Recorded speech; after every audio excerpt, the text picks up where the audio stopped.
Double procès ce mercredi à Niamey, le procès de supposition d'enfants concernant Hama Amadou et celui des enseignants du spécial a révoqué.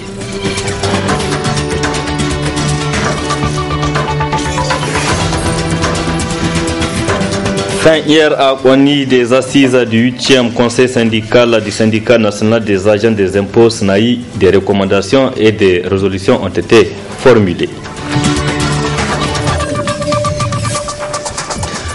Merci d'être sur la télévision Labari pour suivre le journal de ce mercredi 31 janvier 2018. Mesdames, Messieurs, bonsoir et bienvenue à tous. Je le disais dans les titres, procès ce mercredi à la Cour de cassation de l'ancien président de l'Assemblée nationale, également président du Parti moderne FA, Lumana Hama Amadou. Un procès relatif à l'affaire des bébés importés. Le procès s'est déroulé à la grande déception des avocats qui ont réagi juste après les discussions. Les délibérés de ce procès donc est prévu pour le 28 février prochain. Faisons le point avec Ismaël Moumouni et Halidou Brema. Après le jugement à la cour d'appel de Niamey qui condamne Hama Amadou d'un an d'emprisonnement dans l'affaire des bébés importés, le dossier est renvoyé à la cour de cassation suite à la demande de l'accusé. La défense déplore les conditions dans lesquelles s'est déroulé le procès. Le climat dans lequel cette affaire a été examinée ce matin, un climat de tension entre la cour et les avocats, et particulièrement un climat de tension vive entre les avocats d'Amamadou et le procureur général, qui n'avait pas, des années passées, une réputation de battre-en-guerre. Un homme naturellement porté sur l'apaisement et grand croyant de surcroît. Et voilà qu'aujourd'hui, alors que nous sommes partis au procès, le procureur général est parti comme nous autres avocats. Chacun fait valoir ses droits devant la cour qui est chargée d'arbitrer un litige. Donc, vous voulez s'assurer quelles sont les pièces exactes qui ont été transmises au niveau de la cour. La loi sur la cour de cassation dit que les avocats peuvent consulter un dossier, tous les dossiers, au bureau du greffier en chef de la cour de cassation, sans le déplacer. Et habituellement, nous n'avons pas besoin d'écrire. On se déplace, et là où le dossier se trouve, le greffier en chef fait en sorte que nous l'ayons. Lorsque j'ai demandé ce dossier, on m'a dit, écoutez, le dossier n'est pas là, il n'est pas au greffe, mais dès qu'il reviendra au greffe, on va vous avertir pour que vous puissiez le consulter et vous préparer en conséquence. Souley Oumarou s'indigne contre l'attitude de la Cour qui constitue un obstacle au travail d'avocat. Le conseil rapporteur, j'ai oublié de l'indiquer, il a été nommé fin octobre 2017. Et déjà, mi-décembre ou début décembre 2017, il a déjà fini son rapport. Ce qui m'a intrigué, connaissant la complexité du dossier d'Amamadou, qui, comme je vous dis, fait plusieurs temps. Donc je me suis dépêché encore pour accéder au dossier. Ça n'a pas été possible. J'étais obligé d'écrire au greffier en chef, en interpellant le président de la chambre criminelle, pour lui dire j'ai un problème pour accéder au dossier d'Amamadou. C'est inhabituel. C'est comme si on voulait nous cacher quelque chose. Et la justice n'a caché à personne. Et vous avez entendu le terme même qui a été utilisé, qu'on voulait que ça soit secret. Que c'est des pièces secrètes. Comment la justice peut avoir des pièces secrètes qui ne sont pas accessibles au niveau des avocats? Eh bien, on nous a interdit d'accéder à cette pièce-là. J'ai saisi l'un des avocats. Et je pense qu'on ne va pas rester là parce que si ça continue comme ça, eh bien, c'est même pas la peine d'aller vers les tribunaux. Rendez-vous est pris alors pour le 28 février prochain pour le verdict du procès qui certainement mettra fin à ce feuilleton judiciaire dans lequel il est accusé l'ancien président de l'Assemblée nationale, Hama Amadou. Le second procès de ce mercredi, c'est celui des enseignants du spécial A de la promotion 2012-2013 révoqué par l'État. Le procès a eu lieu ce mercredi au Conseil d'État en présence des concernés qui gardent toujours l'espoir de reprendre leurs activités. Reportage Asma Oseidou, Chebou Guisson.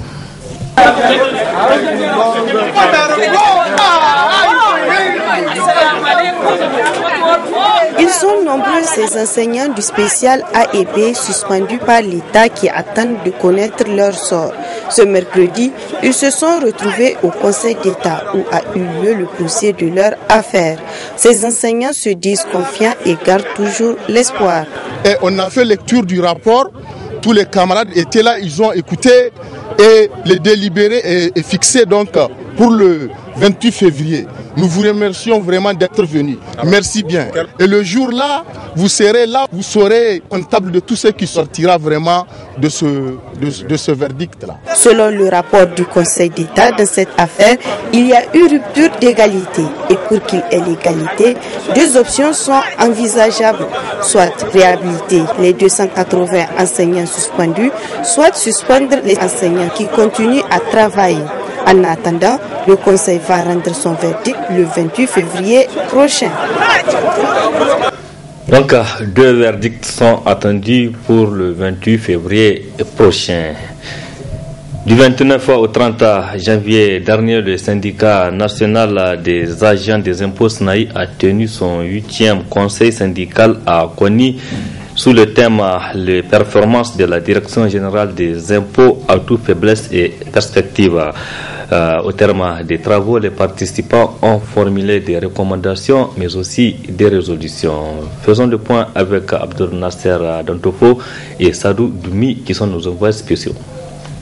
Après 2 jours d'exposés, conférences et débats, c'est à l'unanimité que le bilan à mi-parcours du mandat du Ben Sinaï a été approuvé, appuyé par des conclusions pertinentes sur la vie du syndicat. En un mot, ce conseil syndical ordinaire a été une réussite, a laissé entendre le secrétaire général du Ben Sinaï. Vous n'êtes pas sans savoir que la Direction générale des impôts, cette année, a des objectifs nobles. Et ces objectifs, nous ne pouvons les atteindre que quand les autorités administratives, les autorités politiques mettent à notre disposition les moyens nécessaires dans l'accomplissement de notre mission. Par ailleurs, je profite de la même occasion pour demander aux camarades ici présents de transmettre toutes nos félicitations aux régions et aux camarades, en tout cas de Niamey, qui se battent pour qu'à chaque jour, il y ait plus de recettes pour l'État du Niger. La satisfaction est totale chez les responsables de la Direction générale des impôts et disent prêts à appuyer le SNAI pour relever ensemble le défi. Je suis ravi de constater que l'essentiel à la fin a été fait, en ce sens que au moins les différents acteurs se sont entendus et on s'est compris, même si la compréhension n'a pas été totale. Je crois que cela va de l'organisation de la vie des associations sociales. L'essentiel, c'est de pouvoir capitaliser tous les actes, de tirer les leçons et d'œuvrer dans le cadre de l'amélioration de notre très cher syndicat. Résolutions et recommandations en sont sorties de ce conseil syndical. Considérant les observations portées aux différents rapports de la CECAF et du Ben Sinaï, le 8e conseil syndical exige la prise en compte de ces amendements qui seront soumis au prochain congrès ordinaire et mis à la disposition des sections au moins 72 heures avant les assises, le conseil. Donc, une des recommandations, recommandation numéro 1, considérant que certains agents perdus à leur lieu d'affectation, le 8e conseil syndical tenu le 29 et 30 juin 2018 à Koni recommande à l'administration fiscale l'affectation des agents dans le délai requis de 3 ans. Le conseil. Rendez-vous est donc pris en février 2019 pour le congrès statutaire. Notons que c'est sur le thème les performances de la Direction générale des impôts. Le gouvernement nigérien a, comme vous le savez, décidé de suspendre le transfert de la main-d'œuvre nigérienne en Arabie Saoudite. Une décision qui a suscité des réactions. C'est à l'exemple de celle du défenseur des droits de l'homme, également président de l'ONG Jeunesse, Enfance, Migration et Développement. Reportage Nafissa Hassan, Nafissa Hayat Dumons et Abdel Nasser Seydou. Après l'accord signé à Genève entre le gouvernement nigérien et celui de l'Arabie Saoudite pour envoyer la main-d'œuvre nigérienne pour des travaux en Arabie Saoudite, le gouvernement nigérien a décidé de la suspension de ce transfert. Une décision saluée par le président de l'ONG Jeunesse, Enfance, Migration et Développement, JMED. Je pense que aujourd'hui, au grand jour, les informations que nous recevons confirment justement qu'il y a beaucoup qui sont dans une situation difficile en terre saoudienne et que c'est tout à fait juste qu'on décide de suspendre cela. Ça devait être même venir du Niger pour demander des éclaircissements sur la situation des personnes déjà placées. Où sont-ils? Quel travail font-ils? À combien ils le font? Pour ensuite voir dans quelle mesure un autre accord, ou en tout cas l'accord, peut continuer à exister entre nos deux pays. Et donc aujourd'hui, je pense qu'avec un ensemble de dispositifs que l'État du Niger a mis en place dans le cadre de la lutte contre la traite des personnes, il n'est pas normal aussi qu'on laisse nos citoyens aller ailleurs vivre une situation de traite, alors qu'à l'intérieur, on a tout un dispositif pour combattre la traite des personnes. Il a par ailleurs rappelé la situation dans laquelle se trouvent ses compatriotes dans ce pays. Dès le moment où on a voulu quand même signer cette convention, les organisations de la société civile, notamment celles spécialisées dans la défense quand même des droits humains, ont attiré l'attention du gouvernement nigérien sur le suivi de ces personnes qui seront employées en terre saoudienne. La préoccupation de la société civile est essentiellement liée au suivi, parce que dans ces pays, souvent les gens tombent dans des situations d'exploitation, dans des situations d'esclavage, si vous voulez, et on voulait que le gouvernement nigérien mette un mécanisme de suivi de toutes les personnes placées. Malheureusement, ce dispositif est faiblement mis en place, ou en tout cas le suivi est faiblement réalisé par les services compétents, et du coup on a les échos quand même de beaucoup de Nigériens qui étaient dans une situation difficile dans ces pays. Dès leur arrivée, ils se voient leur passeport et leurs autres documents de voyage confisqués, ce qui du coup les oblige à rester mieux face à toute situation à laquelle ils peuvent être affrontés. Et très souvent, ils finissent par dans des réseaux d'exploitation des personnes. Et malheureusement, le suivi n'a pas été effectué pour relever cette situation. Il urge donc que le gouvernement nigérien trouve une solution pour sauver ses compatriotes afin de lutter contre la traite des personnes et autres traitements inhumains. Fin de la promotion Guidana de la compagnie de téléphonie mobile Orange Niger qui a mis en jeu le lot principal. Donc c'est une superbe villa située au quartier Sonissi. Les tirages ont eu lieu au siège de cette compagnie ce mercredi soir en présence de nos reporters Abdelrazak Hamidou Lewo et Aboubakar Souley.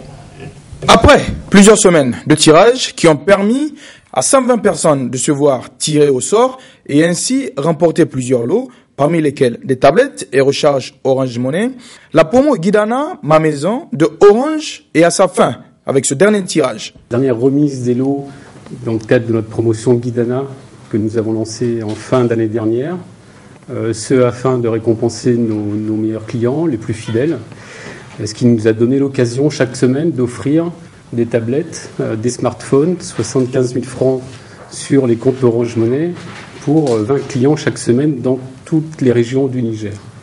Je suis donc heureux aujourd'hui de procéder au tirage au sort et à la récompense des 20 derniers clients qui vont s'ajouter aux 120 déjà récompensés tout au long de cette promotion, ce qui mènera donc le nombre de clients récompensés à 140 clients qui auront bénéficié de ces lots. Et dans un deuxième temps, je serai très heureux de procéder au tirage au sort du lot ultime, qui est une magnifique maison dans le quartier de Sonissi de Niamey, qui permettra de récompenser de manière significative, je pense, un de nos plus fidèles clients. Voilà, mesdames et messieurs, je vous remercie. Et ce que je vous propose, c'est de passer sans plus attendre devant un huissier de justice au tirage au sort pour les derniers lots hebdomadaires et le super lot qui est la villa. Et comme à chaque tirage, les clients ne cachent pas leur satisfaction. ce magnifique lot et j'encourage les gens à consommer plus de crédit et je vous remercie Orange. L'occasion également de procéder au tirage du super lot qui est une villa toute neuve située au quartier Sonissi. Et pour bien commencer cette année, je suis très heureux de vous informer, vous annoncer que vous êtes l'heureux gagnant de notre promotion Guidana et que vous remporté par Omar Lazare, habitant de Niamey. Félicitations à tous les gagnants. Abdelrazak Léo reste avec nous cette fois-ci pour parler de la culture. Le droit d'auteur au Niger est censé constituer un salaire pour les artistes. Malheureusement, ces derniers se plaignent de ce qu'ils perçoivent au Bureau national du droit d'auteur BNDA. Comment se fait la répartition de ce droit? Quels sont les artistes ayant droit? Élément de réponse dans ce reportage ou dans ce dossier si vous voulez, signé Abdelrazak Hamidou Léo. Véritable salaire pour les artistes dans d'autres pays, au Niger, le droit d'auteur est plutôt source de frustration. Les artistes se plaignent de ne rien percevoir au bureau nigérien de droit d'auteur alors que leurs œuvres passent à longueur de journée sur les radios et télé. Et du coup, se sentent lésés. L'artiste nigérien ne joue d'aucun droit. Ça, il faut le dire ouvertement parce que moi, j'ai reçu 8600 pour un artiste qui a déjà fait 14 concerts. J'avais déjà aligné 14 concerts et beaucoup d'autres scènes. On me donne 8000, je pense que ce n'est plus un droit, c'est un bureau qui est censé défendre, n'est-ce pas, les droits des artistes, que ce soit quand même à l'interne ou à l'externe, en tout cas de tous les artistes nigériens qui sont quand même détenteurs d'une œuvre. Le plus grand souci, c'est le manque d'information, parce que beaucoup m'ont déjà saisi pour me dire que c'est à travers ma vidéo qu'ils ont su qu'il y a d'ailleurs un bureau national censé défendre les droits d'auteur et ils n'ont pas de page officielle Facebook, ils n'ont pas de site, ils n'ont aucune plateforme, n'est-ce pas, sur laquelle les gens peuvent se référer pour avoir des informations. Donc moi, ce que je me dirais, c'est quand même de prendre la responsabilité, de communiquer, de sensibiliser, de faire connaître aux artistes d'abord leurs droits et après expliquer à tout un artiste ce qu'il doit faire, n'est-ce pas, pour pouvoir être, n'est-ce pas, pour pouvoir posséder, pour pouvoir bénéficier de ses droits. Au BNDA, justement, qu'est-ce qu'il en est exactement? Comment se fait la répartition? Quels sont les artistes ayant droit? Nous avons posé la question, à qui de droit? Au BNDA, nous protégeons 5 catégories de créateurs. Il y a d'abord les musiciens, toutes catégories confondues, les dramaturges, les littéraires, les cinéastes et les peintres. Pour prétendre donc à une redevance de droit d'auteur, il faut nécessairement d'abord déposer ses œuvres au niveau du BNDA. Ensuite, il faut que l'œuvre fasse l'objet d'une exploitation au niveau d'un usager qui paye nécessairement les droits d'auteur. La diffusion ne rapporte pas grand-chose. Ça ne rapporte absolument rien aux créateurs. Parce que quand vous prenez un média qui utilise de la musique pendant au moins 5 à 6 heures de temps par jour, n'est-ce pas? Maintenant, vous multipliez le temps de diffusion là par jour par 30 pour trouver le temps de diffusion mensuel, n'est-ce pas? Comme la répartition se fait tous les 6 mois, donc il faut encore multiplier par 6 maintenant pour trouver le temps de diffusion semestriel. Maintenant, c'est le montant versé par l'usager divisé par le temps de diffusion là. Souvent, on se retrouve avec plus de 100 000 minutes de diffusion pour 200 ou 150 000 francs de redevance de droit d'auteur. Divisez les 150 000 par 100 000 minutes, vous allez voir le coefficient. Vous allez trouver probablement peut-être moins de 10 francs par coefficient. Maintenant, pour un artiste qui fait 5 minutes, à peu près, donc multipliez les 10 francs par 100, vous allez trouver combien? À peu près 10 000 francs. Et ça, c'est ceux qui ont de la cote, comme on dit, c'est-à-dire ceux qui sont diffusés. Alors, important que les artistes se conforment aux règles s'ils tiennent à jouir de leurs œuvres et au BNDA de plus communiquer afin que les uns et les autres puissent comprendre. Point final de cette édition. Merci à vous, mesdames et messieurs, de l'avoir suivi. Restez en compagnie du programme de la télévision Labari. Au revoir, excellente nuit à toutes et à tous.